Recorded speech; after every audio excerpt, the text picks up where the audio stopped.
ఒక హిట్ పడితేనే మరో సినిమా చకచక సెట్స్ మీదకి వెళ్ళిపోతుంది. కానీ సాలిడ్ హిట్ కొట్టినా కనీసం హీరోని పట్టుకోలేకపోతున్నాడట ఈ డైరెక్టర్ కమ్ కమేడియన్.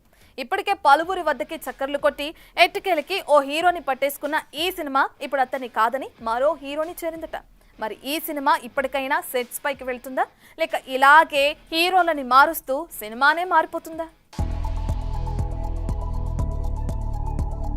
బలగం వేణు దురదృష్టాన్ని పాకెట్లో పెట్టుకుని తిరుగుతున్నట్టున్నాడు. బలగం లాంటి హిట్ కొట్టినా మరెవరైనా ఈ పాటికి మరో సినిమా రిలీజ్లో బిజీ అయిపోయేవాళ్లు. కానీ సినిమా మొదలెట్టడం కాదు కదా, కనీసం ఆ సినిమాకి హీరోని కూడా పట్టుకోలేకపోతున్నాడు. మరి ఎల్లమ్మ అంటూ మొదలుపెట్టిన ఈ ప్రాజెక్ట్ మొదట నాని, శర్వా అంటూ చక్కర్లు కొట్టి ఎట్టకేలకి నితిన్ దగ్గర ఆగింది. ఇంకేం సినిమా ఇక సాయి పల్లవి, శ్రీలీల అంటూ అటూ ఇటూ తిరిగి చివరకు కీర్తి సురేష్ కన్ఫర్మ్ అయింది. ఇక సినిమా సెట్స్ పైకి వెళ్లడమే తరువాయి. కానీ తమ్ముడు కొట్టిన దెబ్బ లేక నితిన్ సరిపోడా అన్నది తెలీదు. కానీ ఇప్పుడు ఈ సినిమా అటూ ఇటూ తిరిగి చివరికి బెల్లం బాబు దగ్గర ఆగిందట. రీసెంట్ గా కిష్కిందపురి అంటూ సక్సెస్ ఫిల్మ్ ఖాతాలో వేసుకున్నాడు కూడా. మరి ఇప్పటికైనా ఎల్లమ్మ హీరోగా బెల్లంకొండ ఫిక్స్ అవుతాడో లేదంటే మరో హీరో మారుతాడో అనేది ప్రస్తుతానికైతే సస్పెన్స్.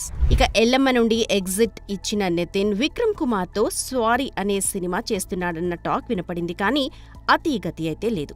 మరోవైపు ఇప్పుడు కొత్తగా లిటిల్ హార్ట్స్ తో సెన్సేషన్ సృష్టించిన దర్శకుడు సాయి మార్తాండ్ నితిన్ కు ఒక లైన్ వినిపించాడని, త్వరలో ఈ ఇద్దరి కాంబోలో సినిమా అనౌన్స్ అవుతుందన్న టాక్ వినిపిస్తోంది. చూడాలి మరి ఫిల్మ్ సర్కిల్స్ లో చక్కర్లు కొడుతోనే ఈ వార్తలు ఎప్పుడు ఎండ్ కార్డ్ వేసుకుంటాయో. For more videos like this, subscribe Big TV channel.